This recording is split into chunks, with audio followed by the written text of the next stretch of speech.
Allez, Zachary Grich. Bien tiré. Activité de l'attaque qui ouvre le score. J'ai activité Dunkerque 1, Cholet 0. On l'a dit, c'est le facteur X de cette équipe dunkerquoise. Avec Corentin Rancu là qui peut centrer à nouveau du pied gauche pour Diop. La tête et attention, ça cafouille. Et activité, ah oui. C'est un peu bizarre là. Oh, et Damien Fachon l'attaque. Oh, qui double le score. Le but de Damien Fachon, 12-0 ici pour Dunkerque face à Cholet. Non, avec Youssoufou Niakhaté. Il est passé, Youssoufou Niakhaté, magnifique. Le centre pour Youssoufou Niakhaté, les volants, la frappe et le but. L'ouverture du score. L'ouverture du score pour Boulogne. Rien n'est fait. Allez, c'est parti. Jérémy les volants pour le corner, c'est bien tiré. La tête de Corentin, le deuxième but. Le deuxième but pour Boulogne. Troisième but boulonnais. Bon, attention, là, c'est bien fait dans la surface avec Bas. Ouais, ça sera un penalty. Ça sera un penalty sifflé contre Boulogne. Et c'est but. La réduction du score pour Marseille Consola. Le but de David Gigliotti. Et c'est bien tiré, la tête d'Argelier, le but. Le but de Thierry Argelier. Ça fait 3-1 pour Boulogne. Beau but de Thierry Argelier. Jérémy Lilivolant pour Corocone, je vous le disais tout à l'heure, Grégory Thiel qui fait l'appel au centre. Est-ce que Corocone va lui mettre? Et Corocone, le quatrième but. Le quatrième but pour Corocone, le doublé. Le quatrième but pour Boulogne. Et voilà le score qui n'était pas scellé.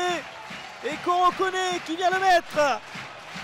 Tout seul comme un grand dans le petit filet.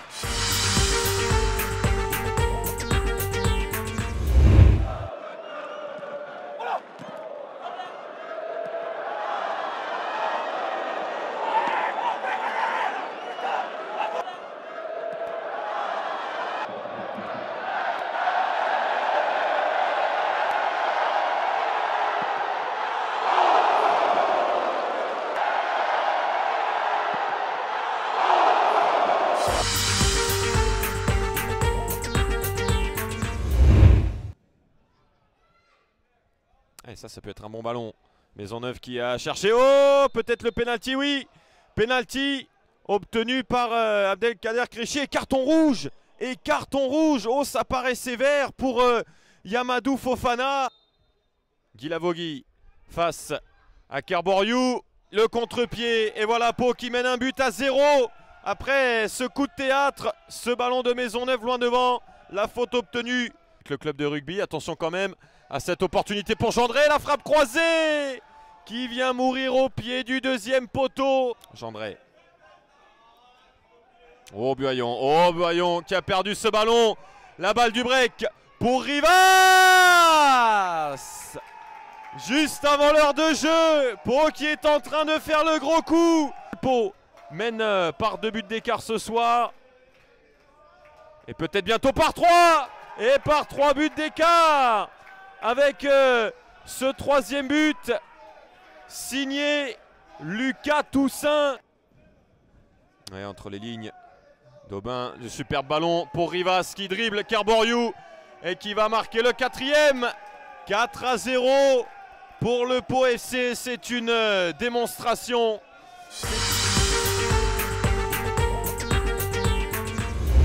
De Rodez qui va essayer d'inscrire le but salvateur. Pourquoi pas la frappe côté droit, elle est tendue, celle-là sur la transversale. Terrible frappe de Pierre Ruffo. Cette équipe vendéenne, puisque c'est eux qui maintenant mènent 3 buts à 2. Ah, c'est énorme. Voilà. Énorme. Et là c'est dangereux, pourquoi pas ce but inscrit à la surprise générale par le numéro 9. Charlie Dutournier, il semblerait bien écouter le ratio temps de jeu et efficacité. C'est juste extraordinaire ce qu'a fait Charlie Dutournier. Au Stade Bauer entre le Red Star et Lyon-Duchère. Et ici donc un Mazabiel, 0 partout entre... Oh attention avec ce ballon et le but, l'ouverture du score d'Alexis Bosetti. S'installe dans le camp vendéen. Clément Couvry qui se met sur son pied. Oh la bonne combinaison avec Bosetti et le 2-0. Et oui, il est validé, il n'est pas hors jeu, Alexis Bosetti pour le doublé. Et là, son premier ballon avec Flochon. Et il n'est pas hors jeu, Bongongi. Le petit contrôle à l'entrée de la surface, le lob derrière. Oh, il est magnifique. Oh, l'enchaînement magnifique de Louis Bongongui pour réduire le score. Pour Fofana, ça va être compliqué pour Diaranké Fofana. Le ballon a été touché de la main, c'est ce qu'on réclame en tout cas côté Lavallois. C'est pas sifflé, le but et l'égalisation de Dabas. Le tir est contré. Alors qu'on réclame une main de Diaranké Fofana sur son premier contrôle. Ah, quelle force de caractère là pour pouvoir revenir à 2 partout. Et il est pas hors jeu, il part de son propre camp. Pierre Germain qui va se présenter face à Maximo de Bois. Germain et c'est le but du 3-2. Ah, le stade Marsabielle qui explose littéralement.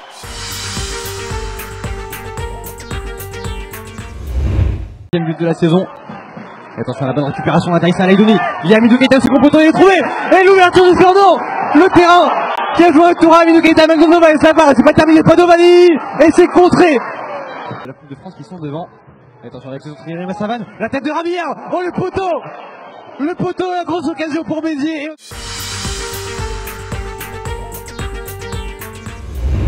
Oui, exactement, mais il s'y est fait au fil des semaines, Mathieu Géant, et ça se passe plutôt bien pour lui dans cette deuxième partie de saison. Attention à Daddy Ngaï qui va s'essayer à la frappe à l'ouverture du score. Le but grenoblois, et c'est peut-être le but de la montée en Ligue 2. Olivier Guégan qui vient fêter ce but avec ses joueurs parce qu'il le sait, c'est peut-être le but qui va permettre à Grenoble de monter.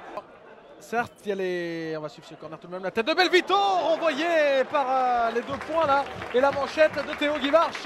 Monsieur Gérant, le ballon au deuxième poteau, la tête de Gégous. Et ce ballon dans la surface de réparation qui est envoyé juste au-dessus du but. Comment est-ce possible d'envoyer ce ballon au-dessus du but? En tout cas, les Grenoblois, ça ne pose pas la question parce qu'ils vont célébrer leur 13e victoire de la saison. Victoire ici même du GF 38.